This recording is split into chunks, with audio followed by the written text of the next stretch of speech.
Ya, halo semuanya. Perkenalkan, saya Kevin Cahyadi Wibowo, NPS 1908020223 dari Fakultas Teknobiologi Universitas Atmajaya Yogyakarta. Dari di sini saya akan mempresentasikan tugas Monera dan Protista. Jadi, apa itu Monera?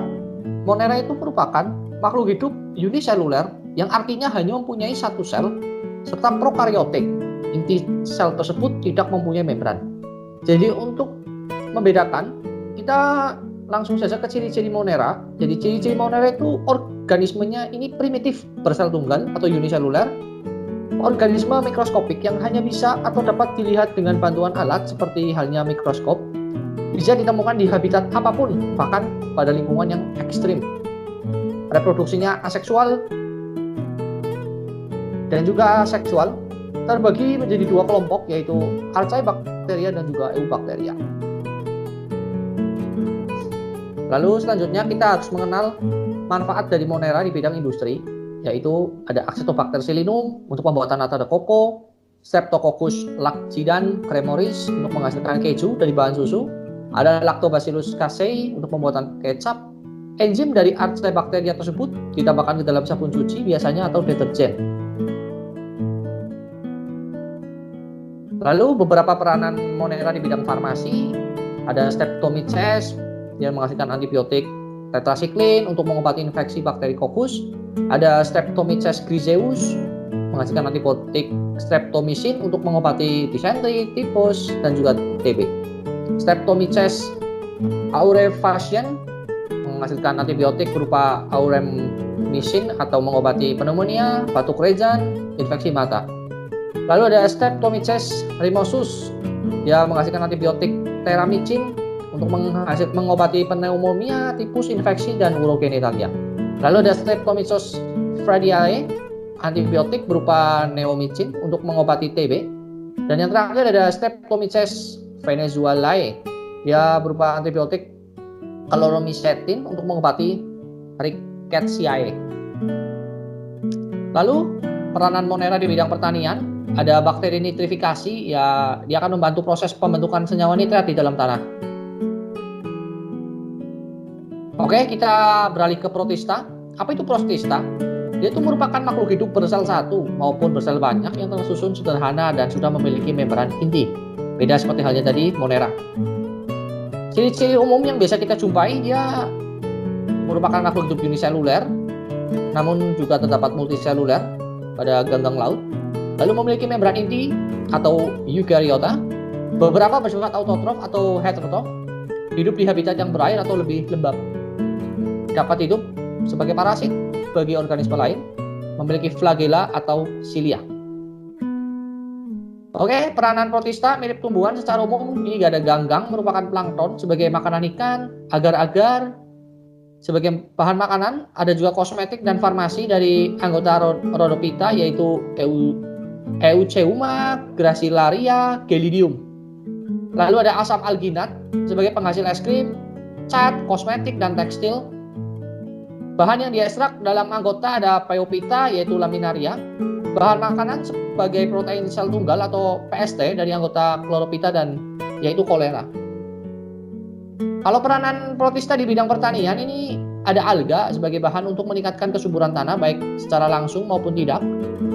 Beberapa jenis alga yang mampu meningkatkan nitrogen itu ada Anabea sama Azolae. Oke, untuk lebih mengenal ciri-ciri dari Monera dan Protista, kita akan mendeskripsikannya berdasarkan tabel perbedaan ini. Jadi berdasarkan tingkat selnya, Monera itu merupakan organisme multiseluler yang memiliki struktur seluler prokaryotik.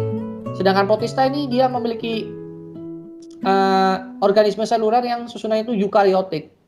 Untuk jumlah selnya, kalau Monera itu bersel satu, kalau Protista bersel banyak. Untuk strukturnya, Monera ini lebih sederhana, ukurannya lebih kecil. Sedangkan Protista ini lebih rumit dan cenderung lebih besar jika dibandingkan Monera tadi. Organel lainnya, jadi kalau di Monera tuh tidak ada organel seluler, sedangkan di Protista tuh terdapat organel seluler yang dibatasi membran. Oke, selanjutnya ada kompleksitas. Monera ini sederhana dalam struktur tanpa kerumitan, sedangkan Protista ini cenderung lebih rumit daripada Monera tadi. Kandungan di dalamnya kalau Monera ini mikroorganisme kecil, sedangkan Protista ini organismenya lebih besar dari Monera. Mitokondria atau kloroplas, kalau di dalam Monera itu tidak terdapat adanya hal tersebut. Sedangkan Protista ini mitokondria biasanya untuk respirasi sel dan kloroplas itu untuk fotosintesis. Untuk dinding sel, Monera memiliki, sedangkan Protista ini ya dia terdapat dan biasanya digunakan untuk melindungi permukaan yang berkembang baik. Sedangkan inti sel ini Monera tidak memiliki nukleus sejati, sedangkan Protista itu dia memiliki nukleus yang dibatasi membran nuklir. Kalau cara makannya, Monera ini autotrofik atau heterotrofik, sedangkan Protista ini bersifat holozoik atau parasit atau fotosintesis. Kehadirannya flagella dan cilia, jadi kalau Monera ini dia tidak memiliki. Kalau Protista ini ada, biasanya digunakan untuk penggerak pada beberapa organisme dan beberapa juga untuk pseudopodia. Ya, untuk reproduksi, Monera ini aseksual dengan pembelahan biner atau tunas, sedangkan Protista ini dia aseksual, pembelahan biner dan pembelahan ganda dan juga seksual. Sedangkan habitat, kalau Monera ini dia tuh kosmopolit, dia ditemukan di mana saja, bahkan di tempat yang ekstrim. Berbeda dengan Protista, dia ditemukan di sebagian lingkungan berair yang cenderung lebih lembab. Tergolong Monera ini ada Archaebacteria, bakteria dan Cyanobacteria, sedangkan Protista ini ada alga, kapang dan protozoa. Untuk contohnya, kalau Monera ini ada Mycobacteria, Bacillus, Sporohalobacter, Clostridium dan Halobacterium. Sedangkan Protista ini ada ganggang hijau, ganggang merah dan Euglena. Ya, untuk lebih mengenalnya, kita lihat pada gambar perbandingannya nih. Pada gambar kiri ada Monera, sedangkan pada gambar kanan ada Protista. Jadi bila disimpulkan, Monera dan Protista ini termasuk di antara 5 kerajaan klasifikasi, di mana semua jenis kehidupan yang ada di bumi telah diklasifikasikan. Monera dikatakan sebagai bentuk kuno kehidupan yang hidup di bumi dan hidup tersebar di semua daerah. Sedangkan Protista ini dianggap sebagai leluhur dari Eukariota, yang mereka adalah hewan uniseluler dan berbeda dari kategori tanaman, hewan, dan jamur. Monera dan Protista ini keduanya bisa dimanfaatkan oleh manusia, mengesampingkan adanya dampak buruk. Jadi untuk merujuk pada Monera, kita ambil salah satu contoh yang menurut saya paling menarik. Ya, ini ada Escherichia coli. Jadi klasifikasinya agar kita lebih mengenal, kerajaannya bakteria, filum atau divisi ada Proteobacteria, kelas Gamma Proteobacteria, bangsa ada Enterobacterales, suku Enterobacteriaceae, marga Escherichia, jenis Escherichia coli, nama daerahnya atau kita lebih familiar dengan sebutan E. coli. Pada bagian kanan ini bisa dilihat gambar dari E. coli. Apa itu Escherichia coli? Dia itu merupakan salah satu jenis bakteri yang secara normal hidup dalam saluran pencernaan, baik manusia atau hewan yang sehat. Ciri-cirinya agar kita bisa membedakan, dia tuh strukturnya berupa batang-batang, bersifat gram negatif, tidak menghasilkan spora.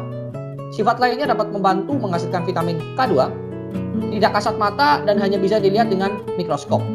Itulah Escherichia coli.